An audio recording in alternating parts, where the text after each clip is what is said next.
दोस्तों आज हम बात करेंगे एनपीएस और पीपीएफ अकाउंट में क्या अंतर है, कौन सा बेस्ट है दोस्तों, इनमें डिफरेंट क्या है दोस्तों। पूरी जानकारी एनपीएस के बारे में देंगे और पीपीएफ अकाउंट के बारे में देंगे। एनपीएस कब लागू हुई, पीपीएफ कब लागू हुआ था, इसमें इंटरेस्ट रेट क्या मिलता है दोस्तों और पीपीएफ में क्या मिलता है, एक कितने साल चला है, पूरी जानकारी देंगे। थोड़ी वीडियो लंबी हो सकती है मगर आपको पूरी जानकारी मिले। अगर आपने ये वीडियो देख ली एनपीएस से और पीपीएफ अकाउंट संबंधित तो आपको शायद दूसरी वीडियो देखने की कोई ज़रूरत नहीं पड़ेगी, क्योंकि बहुत सारों की जिज्ञासा है कि एनपीएस में पैसे जमा करें या हम पीपीएफ अकाउंट में जमा करें, तो आपके मन में बहुत सारी जिज्ञासा चलती रहती है कि हम कौन सा प्लान लें, पीपीएफ लें या एनपीएफ। मैं राज फाइनेंस की प्रथम पाठशाला में आप सभी का स्वागत करता हूँ। वीडियो अच्छी लगे तो लाइक कर देना और चैनल को सब्सक्राइब कर देना। सबसे पहले हम बात करते हैं एनपीएस की। एनपीएस से क्या है, इस समय बहुत जोरों शोरों से विरोध भी किया रहा है और इसे चैनल और क्या है, इसे लोग चाह भी रहे हैं बहुत सारे कि अच्छी है, क्योंकि ये 2004 में एनपीएस को लागू करा गया था हमारे केंद्र सरकार के द्वारा कि ओल्ड पेंशन को बंद कर गए। 2004 में ओल्ड पेंशन को बंद करके ये एनपीएस को लागू कर दिया गया। नेशनल पेंशन स्कीम थी कि इसमें ओल्ड पेंशन भारत सरकार के कर्मचारियों को नहीं दे पाएगी, तो उसकी जगह एनपीएस को लागू कर दिया गया था। इसमें क्या था कि जो सरकारी कर्मचारी है वो एनपीएस के तहत खाता खुलवा सकता था, केवल सरकारी कर्मचारी। 2004 में ये व्यवस्था थी। और इसमें क्या था कि ये पेंशन स्कीम थी, 60 साल तक इसमें बने रहना बहुत ज़रूरी है। 60 साल से पहले आपको पेंशन अकाउंट है, पेंशन 60 साल से पहले आपको कोई पैसा नहीं मिलेगा एनपीएस में। तो इसलिए मान लो कोई 18 साल में अकाउंट खुलवाया तो 60 साल 42 साल चलाना कंपलसरी है। 60 साल से पहले उसको कोई पैसा नहीं वापस होगा। और किसी कंडीशन में 2 लाख रुपए पूरी जानकारी देंगे तो 60 साल तक चलाना जरूरी है। इसमें पैसे निकाल कितनी बार सकते हैं एनपीएस में, केवल लाइफ में 3 बार पैसे निकाल सकते हैं। मान लो लाइफ में 3 बार, वो भी मान लो किसी ने 2023 में निकलाई तो 5 साल बाद 2528 में निकाल सकते हैं, और फिर और 5 साल के बाद 5 साल के गैप करके पैसे निकाल सकते हैं। बस केवल 3 बार पैसे निकाल सकते हैं। कितना पैसा निकाल सकते हैं पूरी जानकारी बताएंगे। कितना पैसा, मान लो किसी का 1 लाख रुपये जमा हुआ है 5 साल के अंदर, तो उसे 25,000 रुपये निकालने का मौका मिलेगा, केवल 25,000। और मान लो फिर 2 लाख रुपये हो गए 5 साल बाद, फिर उसे 50,000 रुपये निकाल सकते हैं। केवल जो जमा राशि है आपकी, तो उसका 25% पैसा निकाल सकते हैं। ये तो सरकारी कर्मचारी के लिए 2004 में स्कीम लागू हुई। उसके बाद केंद्र सरकार ने इसे संशोधन कर दिया गया 2011 के लगभग।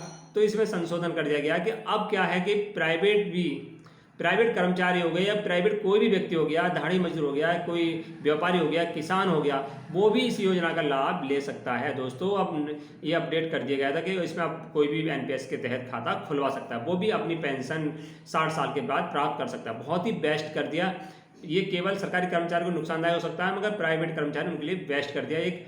और इसमें उनके लिए प्राइवेट कर्मचारी कर सकता है, वो भी बहुत ही बेस्ट था। उनके भी क्या रिटर्न बहुत अच्छा मिल रहा था दोस्तों।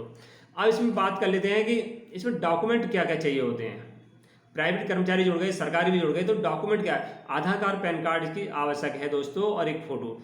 अकाउंट कहाँ खुलवाएं एनपीएस का, जहाँ नज़दीक आपकी बैंक हो वहाँ पर जाकर एनपीएस का अकाउंट खुलवा सकते थे दोस्तों। अब एनपीएस के तहत कितना रिटर्न मिला है अब तक, तो एनपीएस के तहत 10% लगभग रिटर्न इसमें जो अभी तक मिला है। एनपीएस ने अब तक रिटर्न दिया है 2023 तक 10% के हिसाब से रिटर्न दिया है, तो वैसे बेस्ट है। और इसमें प्राइवेट कर्मचारी के लिए सरकार कोई कंट्रीब्यूशन नहीं करती। सरकारी कर्मचारी हैं उनके लिए पहले 10% था, अब 14% कर दिया कि सरकारी कर्मचारी को सरकार भी 14% इसमें जमा करेगी, और प्राइवेट और अपने जो गवर्नमेंट एम्प्लॉई है उसकी 10% सैलरी से कटता जाएगा।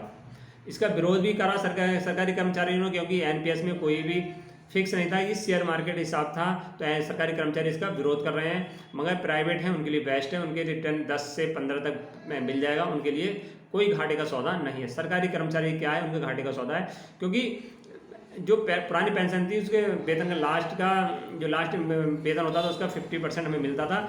अब इसमें ऐसा नहीं है, जो सरकारी कर्मचारी उन्हें 50% दिया जाता था। इसमें एनपीएस में ऐसा नहीं, इसलिए इसका विरोध कर रहे हैं। 60 साल के बाद आपको क्या होता था, इसमें 60 साल की पेंशन आपको बन जाती थी एनपीएस में 40% जो आपको पेंशन के रूप में, और बाकी 60% आपको नगद। मान लो 10 लाख रुपये आपका जमा हुआ है 60 साल तक दोस्तों, तो 6 लाख रुपये आपको दे दिया, और बाकी 4 लाख बचा वो पेंशन के रूप में, जब तक आप जिएंगे तब तक आप इसे ले सकते हैं। ये व्यवस्था थी। तो अब तक जो पेंशन मिल रही किसी को जो जमा है उसी के हिसाब से पेंशन मिल रही है। किसी के मान लो 1 लाख जमा है तो 500 रुपये या जैसी हिसाब जो कैलकुलेट निकालेगी PF RD तो हिसाब से आपको मिलेगी। हम बात कर लेते हैं। आप वैसे तो NPS की बहुत सारी वीडियो लंबी हो सकती है, तो शॉर्टकट में बताया हमने। अब इसके बाद PPF अकाउंट दोस्तों, प्रोविजनल फंड है दोस्तों, ये बहुत ही बेस्ट है। केंद्र सरकार के द्वारा ये लागू किया गया है दोस्तों, बहुत ही बेस्ट अकाउंट है, ये बहुत ही सिक्योर है दोस्तों।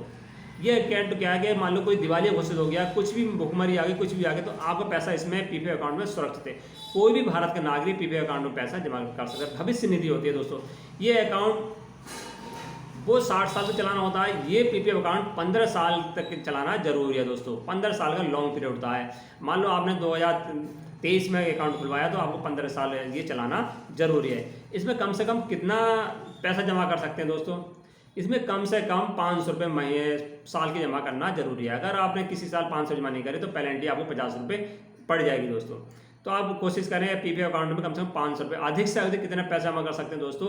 अधिक से PPF अकाउंट में 1.5 लाख रुपये जमा कर सकते हैं। इसमें भी टैक्स बेनिफिट है दोस्तों। 80 CC के तहत NPS में टैक्स बेनिफिट मिलता है, PPF अकाउंट में टैक्स बेनिफिट, उसमें भी 1.5 लाख का टैक्स बेनिफिट है। इसमें भी 1.5 लाख सरकारी कर्मचारी की टैक्स बेनिफिट दिया जाता है PPF अकाउंट में। इंटरेस्ट रेट क्या मिलता है दोस्तों? PPF अकाउंट में इस समय चल रहा है 7.2 के लगभग चल रहा है। ऐसे ही घटता बढ़ता, पहले 8 था, अब 7 हो गया या 6 हो गया। जो सरकार केंद्र सरकार चाहेगी वही PPF अकाउंट में इंटरेस्ट रेट मिलता है। सबसे अधिक जो वैसे और भी स्कीम है, सबसे अधिक इंटरेस्ट रेट PPF अकाउंट में मिलता है।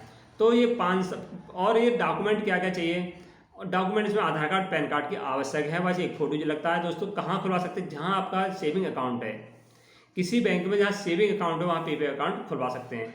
तो इसमें पैसा किस हिसाब से पड़ता है दोस्तों? चक्रवृद्धि ब्याज मिलता है। मान लो आपने 1 लाख रुपये जमा करा, आपका 1 लाख एक साल में हो गए 1,07,000, 7% मान लिया 1,07,000 हो गए। अब 1,07,000 रुपये आपका मूलधन बन जाएगा दोस्तों। 1,07,000 मूलधन बन जाएगा। अब क्या है, अगले साल को 1,07,000 रुपये ब्याज मिलेगा और बाकी जो आप जमा कर रहे हैं वो अलग है दोस्तों। तो ये बहुत ही बेस्ट है, भरोसेमंद है। इसमें कोई भी रिस्क कवर नहीं है। NPS में थोड़ा रिस्क हो सकता है, शेयर मार्केट के हिसाब है, और PPF में कोई भी शेयर मार्केट का झंझट ही नहीं है। तो सिक्योर है। अगर आप एक 15 साल तक के लॉन्ग पीरियड में जाते हैं, जब बाजार के बाजार के हिसाब से निवेश करना चाह रहे हैं, तो आप उसमें NPS में कर सकते हैं। अगर आप इसमें चाहते हैं मुझे 15 साल के लिए पैसा डालना है, तो आप इसमें PPF अकाउंट में जा सकते हैं। इसमें सिक्योर है, कोई शेयर मार्केट के हिसाब नहीं दोस्तों। वीडियो अच्छी लगे तो लाइक कर देना, चैनल को सब्सक्राइब कर देना। जय हिंद, जय भारत।